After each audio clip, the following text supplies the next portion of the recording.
C'est le projet Panthéon, donc présenté par David Frémont et non pas Pierre-Yves Bronsard, mais Benoît Blanchard. Il s'agit donc d'une série d'animation en format court et qui va vous faire découvrir une toute nouvelle facette de l'histoire. À vous, messieurs. Bonjour, donc je m'appelle David et avec Benoît, on vient vous présenter Panthéon, qui est un programme court d'animation qui parle non pas des héros, mais des losers de l'histoire. Il n'y a pas vraiment c'est un anglicisme qu'on est obligé de trouver, c'est les perdants. Les mecs qui ont failli avoir du succès, mais qui ne l'ont pas eu. Voilà, en fait, l'idée, c'était de faire une série courte, historique, ludique et éducative. Ce sera une série d'animation avec des épisodes de 2 à 3 minutes maximum. Et le titre Panthéon, comme vous l'aurez compris, c'est tout simplement... il y a le Panthéon pour les grands hommes auxquels la patrie est reconnaissante. Et nous, on voulait le Panthéon des losers. Donc, on appelait ça le Panthéon, voilà, tout simplement. L'idée, donc, c'est de faire des leçons d'histoire très brèves, hyper subjectives, et surtout pas raconter les moments les plus glorieux de l'histoire du monde en général, de l'Antiquité aujourd'hui, on reste assez large, mais les plus beaux fiascos en fait. Ceux qu'on ne nous apprend pas à l'école, il y en a quelques-uns qu'on connaît, mais en faisant quelques recherches, on est tombé sur des perles et on s'est dit c'est ça qu'il faudrait mettre en animation et raconter. Tout à fait. À la base, on pensait qu'on avait la nécessité de fictionner et d'écrire des récits, mais les récits sont tellement dingues la plupart du temps qu'il n'y a pas besoin d'en rajouter beaucoup. Donc on a une quarantaine de ces anti-héros à présenter. Il y en a un qui est particulièrement... Il y a une élection américaine en 1870. C'est le candidat républicain qui gagne, donc il s'apprête à devenir président des États-Unis. Il s'est fait... toute la contre-campagne des démocrates s'est faite sur le fait qu'il était un peu trop vieux pour accéder à ce poste-là. Il décide de marquer le coup et de faire le discours d'investiture le plus vigoureux et long de l'histoire des États-Unis. Il parle pendant 2h30 sous la pluie et du coup, 2 semaines après, il meurt d'une pneumonie, avant même d'avoir pu accéder à son nouveau poste. Qu'avons-nous d'autre Alors, on a une quarantaine d'histoires comme ça, au moins qui sont prêtes déjà à raconter, des faits authentiques, des faits avérés. Peut-être qu'on peut vous dire un peu plus sur la façon dont on va raconter ça. Ça a l'air sadique en fait comme projet, mais ça l'est pas du tout. Nous, notre objectif, c'est de raconter quelque chose de drôle et c'est pas moralisateur. C'est surtout en fait une grande leçon d'absurdité, ce qu'on veut donner à chaque fois. Ce qu'on veut vous montrer, c'est à quel point la gloire et le succès sont des choses très relatives et ça tient souvent à très peu de choses et parfois c'est juste une question de timing qui fait que on passe d'un grand succès à un échec retentissant. Pour faire ça, on aura recours à d'abord une technique d'animation de Thomas Ponce, c'est-à-dire un dessin plutôt simpliste, plutôt enfantin. Alors l'idée, c'est d'abord parce que c'est rapide à faire et ça coûte pas très cher, c'est pratique pour nous, mais aussi parce que, étant donné qu'on va souvent parler de moments de l'histoire qui sont assez durs, qui sont assez violents, nos histoires se finissent souvent par une décapitation, quelqu'un qui finit au bûcher. On s'est dit qu'avec des dessins un peu gentillés, ça passerait mieux. Voilà, ce serait plus facile et peut-être même que ce serait drôle. On va utiliser la même technique également pour le son. Je n'irai pas jusqu'à parler de musique, mais il y aura un accompagnement sonore assez important. En gros, à chaque fois, pour recontextualiser sur des épisodes de 2-3 minutes max, comme je disais, il faut que ça aille très vite, il faut que ça impacte, il faut que le spectateur comprenne tout de suite où on est, dans quel contexte, à quelle époque et dans quel univers. Si c'est sur un bateau, on entendra une corne de brume. Si c'est pour parler d'un match de foot, on entendra le sifflet de l'arbitre. Si c'est pour parler d'une rockstar, il y aura des guitares électriques dans le fond. Voilà, c'est juste pour que vous vous situiez. Je précise aussi que pour raconter cette série, nous on n'a rien tourné, donc on n'a rien à montrer, mais il y aura la bande démo de notre auteur qui parle pour elle-même. Mais étant donné qu'à chaque épisode, on va parler de héros, entre guillemets, différents, il faut qu'on ait une identité visuelle qu'on puisse retrouver d'un épisode à l'autre. Et cette identité, elle passera notamment par la voix off. On aura donc un seul comédien pour cette série, pour toutes les saisons. Lui, on le cherche encore. Et c'est lui, en fait, qui va faire le lien d'un épisode à l'autre. Il faut que ce soit un commentaire assez dynamique, hyper subjectif, et alors que ça raconte des choses assez grandiloquentes, dans la positive attitude, alors que ça se finit mal. Voilà, on disait en plaisantant avec David, ce serait un peu comme si Stéphane Bern rencontrait Michel Onfray et qu'ils écrivaient une comédie ensemble.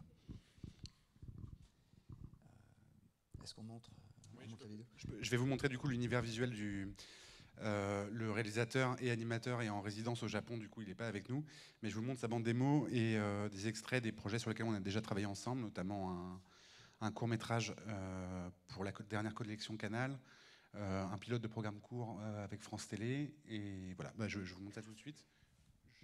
Et après on dira de quoi on a besoin.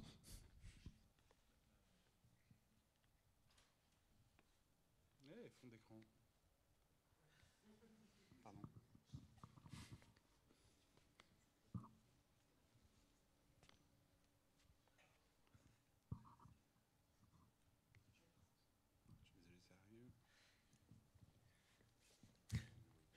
On ne sait pas quelle page de l'histoire elle a écrit, cette personne-là. C'est une mise en abîme. Pardon ? Une mise en abîme, c'est très bien dit. Elle insiste. Hein. Non, c'est triste, j'arrive pas à l'ouvrir. Je veux bien. Oh, la loose. Horrible, j'arrive pas.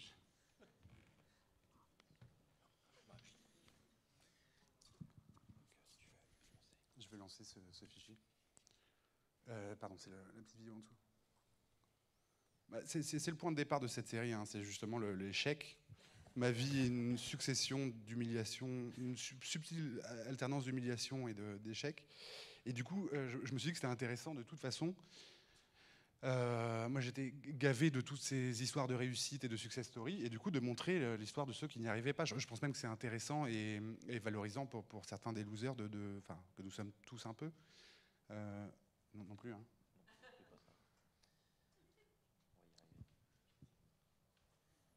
On va y arriver, hein. C'est une histoire de timing, ne vous inquiétez pas. Voilà, donc c'est un peu une série pour toutes les victimes de ces moments de solitude comme le nôtre maintenant. Et voilà, je disais tout à l'heure, pour les grands hommes, il y a le Panthéon, et j'espère que pour ceux qui ont eu moins de chance, eh ben, il y aura notre série bientôt.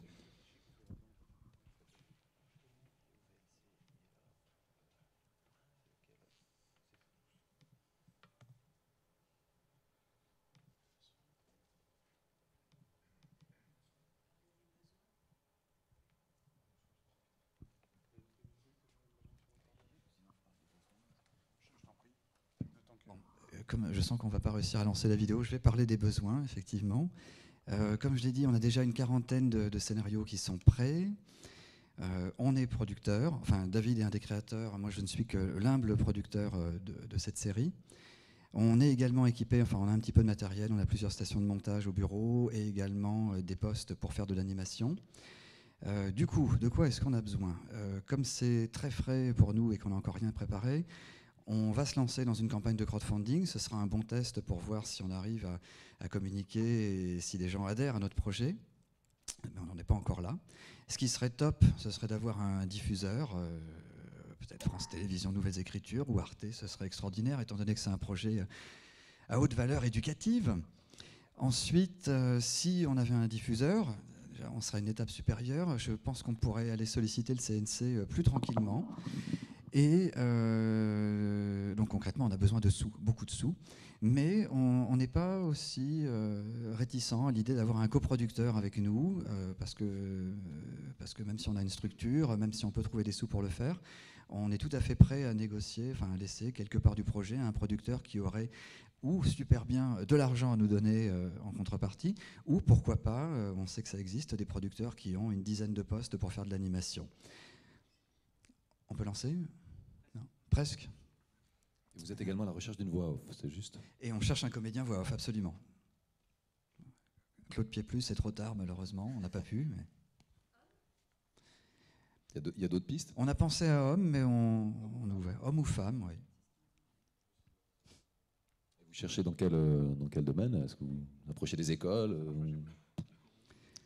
Ah bah, vous êtes ouvert à tout. Non, on est ouvert à quelqu'un comme François Rollin, ce serait super. Pardon, comme le professeur Rollin.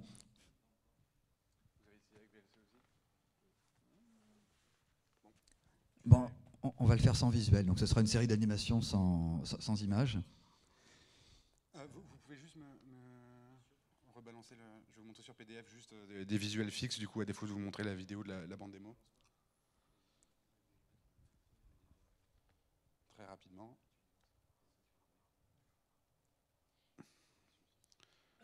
Donc ça, c'est les projets précédents. Je ne sais pas si vous voyez grand-chose. Oui, voilà, c'est son style d'illustration. Donc ça, c'était des images extraites du court-métrage pour Canal+. Ça, c'est le pilote de la série. Ça, c'est un clip réalisé à 2. Voilà. Et donc, je vous montre rapidement juste les portraits des différents losers. Voici Grouchy, que tout le monde connaît. Ou le 5e Beatles qui s'est fait donc remplacer par Ringo Starr. L'une des théories étant que c'était un problème capillaire qui l'empêchait d'adopter la même coupe de cheveux que les autres des Beatles, et donc le manager aurait exigé son remplacement par Ringo. C'est un peu la loose aussi. C'est la loose aussi.